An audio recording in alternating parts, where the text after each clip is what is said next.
Let's shift our attention to today's big topic, repositioning TVET for Nigeria's construction industry. Now, despite efforts to expand vocational training, many industries, including construction, still struggle to find skilled workers. How do we bridge this gap? What role can industry leaders play in shaping a more effective TVET system? To help unpack these questions, I'm joined by Ibrahim Iyama, the CEO of Equilog Technology or Technical Services Limited, a key player in the heavy-duty construction sector. Ibrahim, great to have you on Business Insight on Plus TV Africa.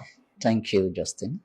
Yeah, it's been a while though. TVET has been around for decades, yet the impact seems, well, I say, limited. From your perspective in the construction industry, what are the major gaps in Nigeria's vocational training system? Okay. I will, first of all, thank you for taking out time to focus on this sector of the industry, which is very, very immense potentials to eradicate youth unemployment in Nigeria and let me say in Africa as a whole.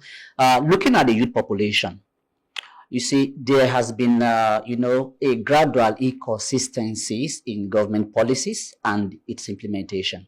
Looking back to 1983, when the 6334 educational system was, inaugurated, it was a bold step to, bring about the dual system of vocational, maybe bridging the formal and informal sector in a formal way, such that, okay, basic primary education of 6 years is guaranteed for every Nigerian, then followed by a vocational education of 3 years, the mixed education of 3 years from education, then a minimum of 4 years tertiary education. Now, even if the youth or the pupil is unable to fulfill the last 3, 4, that is senior secondary education and university, with the skill gained from the 6 and 3 is enough for you to become an artisan and to be well grounded to pursue a skill that is capable of feeding you. So you are equipped to do, even if it's, a tannery, leather work, even if it's plumbing, So if subsequent administration have invested and continue with that 6334 policy, Nigeria will have no problem with unemployment.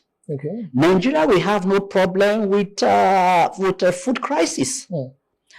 Nigeria will have the agricultural sector alone is able to feed the whole of West Africa, if not Africa.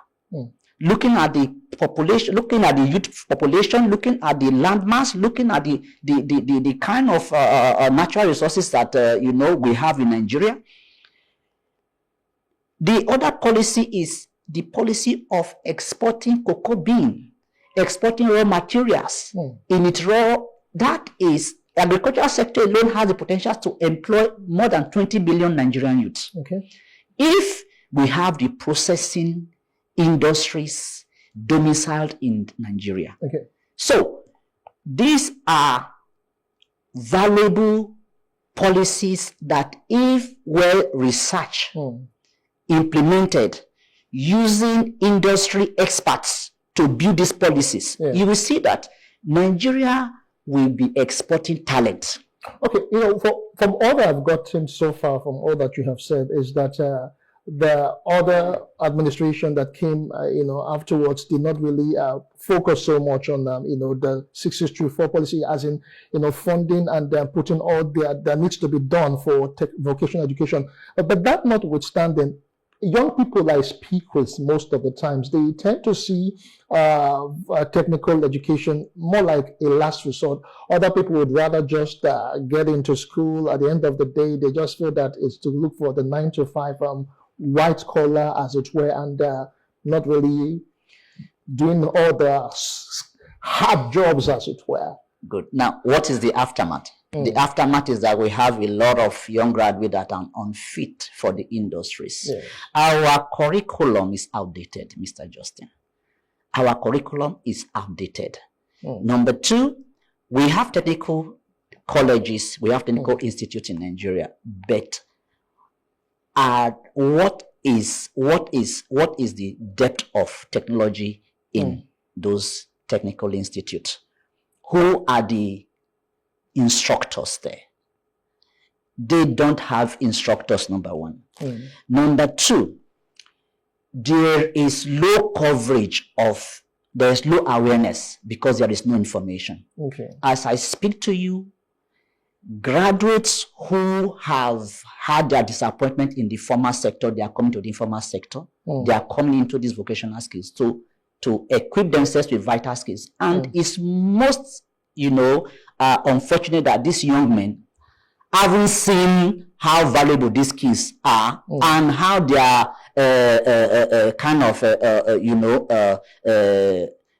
monetized abroad.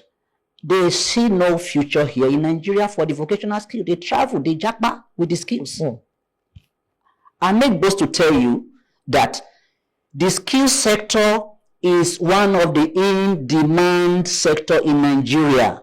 That companies are coming to us to ask us, please give us 115 forklift operators. The manufacturing sector, the breweries, the distilleries, all of them, they leverage on these skills. So it is if a youth can say they don't see a future in the vocational skill sectors because they don't have the know-how, they don't have the awareness, and they still see the vocational industry as the traditional industry where you have to go under the vehicle, where you have to go under the sun to learn this thing. But we at Equilog, we've been able to leverage technology, data technology, to simplify these learning processes. We start in the classroom section where we demystify the different parts of this machinery, the functions of this machinery, how to troubleshoot, and the safety or hazards associated with it. So having these skills, putting you through this process, you are motivated. You see video lessons while in classroom, you see how this machine is operated, you see the principles that this machine is run by, and you are confident that you can do this, to the extent that even the females are coming on board. I was going to even get into that now, because ordinarily one would think that when we talk about heavy duty construction equipment and all of that is just a thing for the men folk to handle. But in recent times, I even saw some videos that you sent. I saw women actively involved in, the caterpillars, forklifts, and all of that. So is it something that just anyone can come and? Mr. Justin, all you need is to be able to read and write. That is all we require from you. I'm telling you, there is a success story we have on YouTube. Blessing Edin. She's a single mother of two. She was depressed after losing her job as a sales agent. And she saw one of our adverts where a lady was operating a forklift machine in an industrial warehouse. Immediately, she put a call across. Today, Blessing Edin is an award-winning multi-skilled machinery operator at CFAX.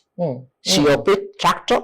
So, you see, industries are tired and weary of playing from the roadside. So, imagine young graduates coming on board to acquire this skill. They will remain just a forklift operator, but there is vast career progression opportunities for them to become plant managers, warehouse supervisors. So people see it as a demeaning job, but that is where the money is now. That is where the money is. That is what kept us in the industry. Remember, we have been on this show before for heavy equipment business, but because of shortage of forex, because of the kind of policy inconsistencies we talk about, there is no way our investors, our foreign importers, could repatriate their money in dollars. So they stop bringing in equipment for us to sell. And immediately we have companies, please come give me operators.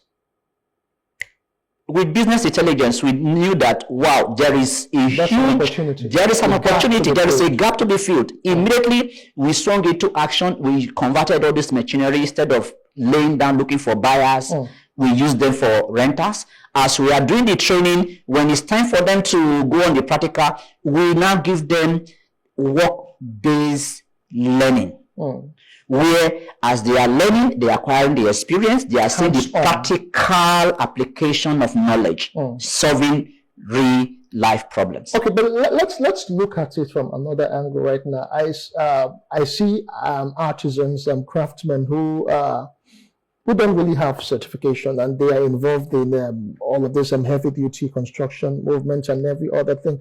How do you integrate all of them into the formal sector so that way we can get like a blend and where they can get certified and their skills can be honed, not just about the graduates in school, but also those who could not really get into the university or the polytechnics? Well, it's very easy, like I posited early on that, you see, what we just require of you is be able to read and write so that you could read the instructions, the informations on the dashboard of the machinery. Okay. Once that is in place, all we need to do, even though you are already an operator, even though you are already a plumber, an industrial painter, all what we do is put you through, we formalize your skills. We acknowledge, we put you through a kind of, assessment to evaluate your skill, your skill set. From there we take it up. That assessment will give us an insight into your strength and weakness. From there, we fill in the gap by, okay, you know how to operate this machine just to do the job. You don't know how to, troubleshoot. You don't know how to, ascertain the health of this machine before you even put it to work. So what do? We put them through the safety, the hazard associated with working with. First of all, before you come to this machine, there is what they call pre-operation inspection. Okay. Key off inspection and key on inspection. So this is how you'll be able to know if this machine is fit to do the job. Make sure all the vital parts of this machine are in good and ready to do this job. Also, make sure this machine has enough hydraulic. Make sure this machine have enough pressure, and the tires, everything about the machine is ready. Then your permit to work, most times they just think, it's just to get this machine and work. No, you must obtain a permit to work from the government. Okay. Because you don't know if there is a pipeline under where you want to excavate. You don't know if there is any other ground cable where you want to work. So you must due diligence. Due diligence. Thank you. Yeah. Due diligence. So once that is done, you see that they are always eager to imbibe, even for the professionally trained operators. We also have a license. We provide license for them that they need to renew every 3 years. So there is a refresher training. Okay. So from that refresher training, we update them on new developments. So it's not just we update their curriculum every 3 years. Okay, so that way you actually are in line with some global best practices, things change and evolve. Okay, but let's still go back to TVET in schools and all of that. I know one of the issues will be that of funding, because it's not just like your regular education, because it involves some hands-on knowledge and lots of equipment to work with and all of that. How do we bring in public-private partnership in terms of financing? Because I used to have a board, NBTE, National Board for Technical Education. I don't know how or where that is right now and how it is still playing in the TVET industry. We also have Industrial Training Fund. Yes, ITF. So there have been all of these agencies and institutions over time, but how do we, but something I believe when the private sector comes into a public business or public institutions, there'll be some sort of finesse and it will be done better. So how do we ensure some sort of a collaboration between the public and the private? It's actually a huge opportunity for synergy and huge opportunity for profit making. It's very huge. Look at Dangote Refinery. The first thing Dangote did was to set up a skill institute. Are you aware of that? No, that's news to me. Yes. All right. So they set up a skill institute because they know the problem they will face in the future is competency, manpower. Yeah. You understand? So they need that in the board immediately. So you see, if the private sector comes on board, there is huge opportunity for them to make good money for their decision. Yeah. You understand? Because the TVET industry is capital intensive because of the different machineries that are involved. You understand? So if they come on board, invest in this machinery, perhaps the government to have a role to play by, first of all, giving tax breaks to these companies. These days, to import any machine, to pay the duties is like triple what it used to be when we started Equilog. I wonder how businesses are even surviving. So, looking at the taxation, where you have to pay the federal government, you pay the FIRS, you have to pay another LIRS, the multiple taxation, and you are paying duties to, so it's not really friendly for investors. So the government, if they are serious about curbing youth unemployment through TVET, through agricultural mechanization, there has to be a lot of incentives. For instance, look at this the government agency that registers TVET, for instance. Do you know that for you to register your TVET institute costs, just registration alone is about 25 billion naira. Oh, wow. So that alone is not encouraging. Now, how many of these TVET institutes in Nigeria are well documented? They are not well acknowledged. They are not, supported. Go to, say, Equilog wants to go take a loan from a commercial bank, for instance, you need a collateral. And that collateral have to be like 2 times or even 3 times of the amount you want to, obtain. So we don't even look that way. So it's, in spite of all these bottlenecks, I still tell you, TVET has been one of the reasons why we are in business. All right. I'm also a very big thank you to you, Ibrahim, for your time, because there's a whole lot to explore in terms of technical vocational education and, of course, the construction industry, because it's not something we could just exhaust in one time. But then, like you said, there's so much to be made if the right players do what is right, and that way they can actually stay in business. For one last question now for you, for someone who is in your line of business and they feel there's no way out and they are still struggling, now what would that advice be? I don't get that question. Someone who is still struggling in business because of the economic situation, maybe in the construction industry, and they are trying to wriggle out of it, what advice would you give that businessman? I think consistency.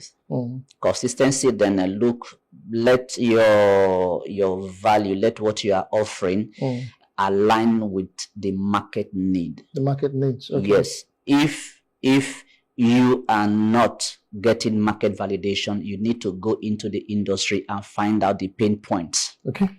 All right. Once you understand the pain point, you devise your own solution to, provide your services in that direction. You definitely, that is what is, like I said, keeping us in business. Today, because we have partnership with the Skill Development Council of Canada that provide accreditation and certification. So both the individuals who obtain these skills, they know that anywhere they go in the globe, they have relevance, they have a skill to offer, and this skill has a global appeal. All right.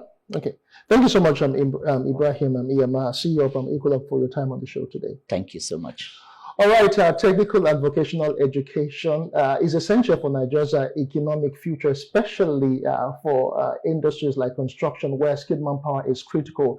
While progress has been made, it's clear that there's still a whole work to be done. We need better collaboration between training institutions like Equilog and industries, stronger investment in modern equipment, and a mindset shift among young people to see TVET as a path to opportunity, not a fallback option. A big thank you to you once again, Ibrahim, and of course, thank you our viewers for staying with us. That's the size of the show for today. My name is Justin Academy. Let's keep the conversation going. Follow us on social media and stay tuned for more impactful discussions. See you again next time. Bye for now.